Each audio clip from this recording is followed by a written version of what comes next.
Hello and welcome once again to the Smart Money Dumb Money Show, and I'm your host as usual, Keith Richards.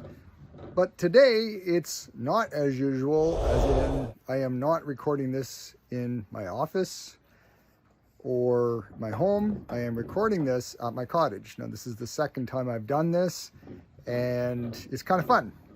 Now the reason I decided to record this at the cottage is because the topic I want to talk about today kind of ties in to what my wife and I have observed about the cottage this year. And that is the lake, which you can see behind me. So there's my dock and there's the lake. And you can kind of tell, probably by the video, that it's a pretty nice day here at the cottage. But there's no boats. And this has to do with today's topic, which is discretionary type of companies, so consumer discretionary stocks. And those type of stocks and those type of companies tend to soften and their earnings retreat a bit as we get nearer to recession. Now remember, we are in a high inflationary environment. Now we know that inflation, as far as CPI is concerned, has come down from around 8%, and it's supposedly only around 4% right now.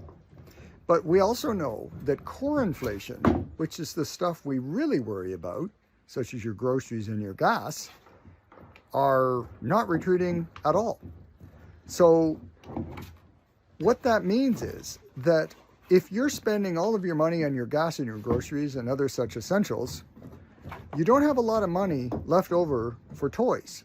And who this affects is really the middle class. Like, we know that people who are financially constrained, as in low income people, they're struggling enough with the groceries and the gas to begin with. And with this new pressure, they're certainly not even going to think about discretionary purchases such as buying a boat or a motorcycle or a new couch. However, the middle class often does do most of the spending in those consumer discretionary purchases. And by the way, if you hear sort of noises in the background, part of it is because my dog, who you can kind of see here, is chewing on a bone. So you'll hear him chew on his bone. So anyways, I want to talk about some stocks and the signs that consumer discretionary spending for the middle class is retreating.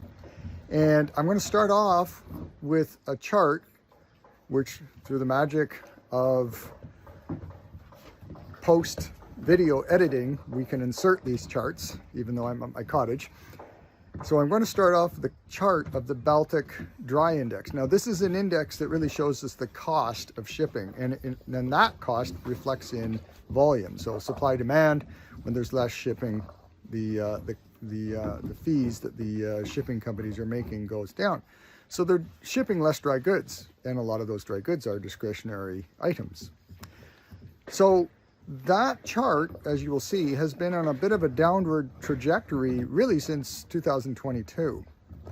But I want to talk about some of these specific sectors that are really hitting home in the past 6 to 8 months. So I'm going to get into probably the big one, which again applies to my cottage here, which is boats. Now, I can't think of an expenditure that's more of a I have excess money and I just want to buy a toy kind of purchase than a boat. Because a car is, for example, not a discretionary purchase. You really do need a car, unless you live like Christina Freeland in the city and never drives a car unless it's 140 kilometers an hour. But whatever. You don't buy a boat for anything else other than pleasure. And when you're struggling with gas and you're struggling with purchasing groceries, you're not going to buy a gas guzzling extra expenditure like a boat. So I want to look at some of the companies that manufacture boats. And you'll pardon my looking down because I have my list here. And I want to start off with the king of them, which is Brunswick Boats. And they're kind of a big producer in that area, and they missed on their earnings recently, and you can see that on the chart. Look at the gap down and the big bar. Mastercraft, same thing. You'll see that this is another boating company, a boat manufacturer, and they're suffering right now. Very recently, again, another meltdown. Malibu Boats. So that's again another example of this. And finally, OneWater Marine. So these are 4 boat manufacturing companies, and hey, there's a boat. I don't know if you can see it. There's a boat going by on by my cottage. Maybe you can hear it. But it's a little boat, so it's not really in the high expenditure, and these people probably have owned this boat for a while. My wife and I have noticed a massive lack of boats on our cottage this lake this year, and it's been extremely noticeable, and that could be because of gas, but I think also because less people are traveling up to the cottage, less people want to put their boat in the water, and less people are buying boats. So, and that's obviously seen through the earnings and the charts that we just looked at. So let's talk about one other well-known discretionary purchase that people will make, which is motorcycles. And I want to refer to the king of them all, which is Harley Davidson. Now, you know, this is again a middle class, middle-aged, what do they call it? The middle-age crisis. People run out and get a boat or a Harley or whatever, something they've always wanted. By the time they finally start making a decent amount of money and they can afford one thing, and maybe a $40,000 or $50,000 motorcycle, or a $50,000 or $60,000 or $70,000 boat, not necessarily a yacht, but a boat of some sort that's comfortable. And these guys, as you can see on the boats, were not doing well. Well, look at Harley Davidson, same thing. Their sales are obviously suffering, the stock is suffering. So this is, again, these are leading indicators as to what might suggest is a softening economy.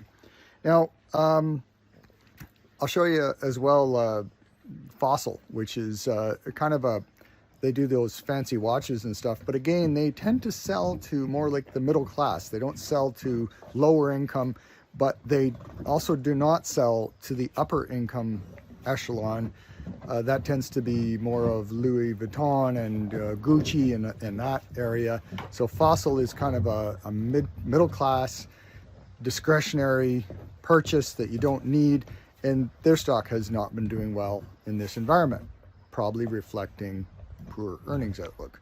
So those are sort of examples of what are the middle class who tend to do the most of the spending of the discretionary purchasing that matters from a company earnings point of view. What are they doing? Well, they're cutting back a bit. Okay, so now let's look at a couple of stocks. I'm really going to just focus on one in particular, which is Ferrari.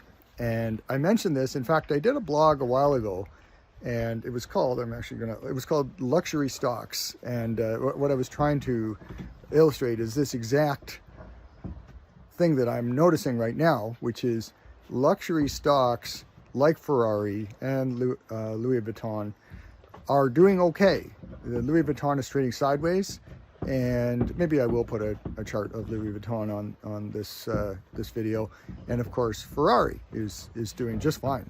They've been in an uptrend for quite a while, because the upper echelon, you really you can't compare Ferrari to, say, a BMW or Mercedes, because you can walk into a BMW dealer and easily get a car under 100, and even their upper end range is usually like the 100 to 150,000 area for their very top range stuff.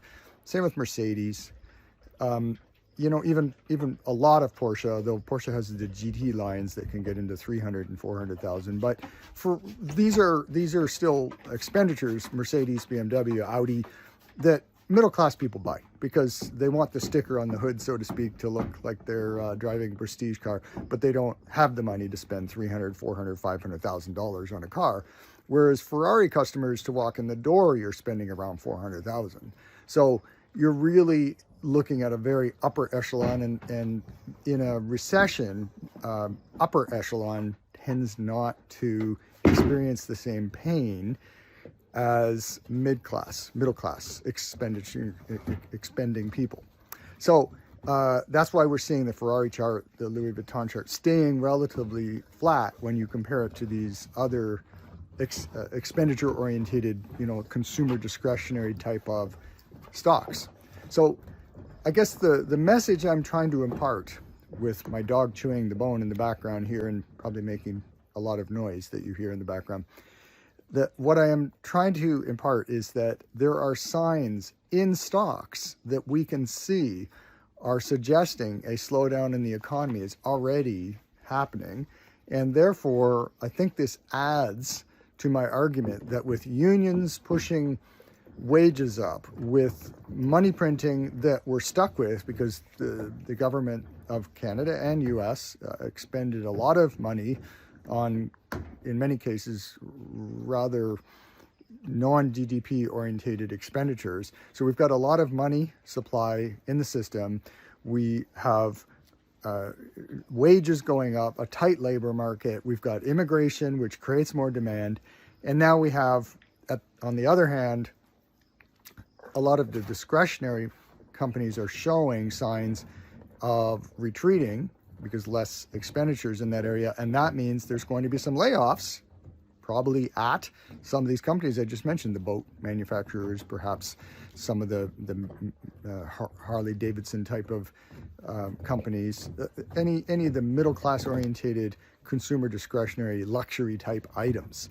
So these employ people, and it's also a sign of what's happening out there. So I think this is just another piece of evidence to my recent blogs where I have noted that stagflation is a real possibility. That is, that core inflation stays high, but you get a softening of the economy in some areas, and that can cause a inflation yet not so wonderfully growth orientated economy, and that typically hurts markets and ultimately keeps rates high. And that means that over time, I think one of the sectors that I'm going to stick with is the commodities and hard assets area. So just another piece of evidence, despite the lack of boats on the lake. In fact, perhaps because of the lack of boats on the lake, it's still wonderful being at the cottage. And I'd encourage you to spend that extra $20. And if you have access to a cottage, still make the drive up to your cottage or to your friend's cottage and enjoy a nice weekend, because the summer is growing very short. I'm recording this, I think, on the very last day of August. So you get out there while you can, but don't bring a boat. Thanks for watching, and we'll see you in a week. By the way, don't forget, I'm at the Money Show Saturday, September 9th. I'm showing a presentation on how to structure a portfolio for good markets and bad. And I do hope to meet some of you. It'll be at 3 o'clock at the Metro Toronto Convention Center in Toronto. Have a great week.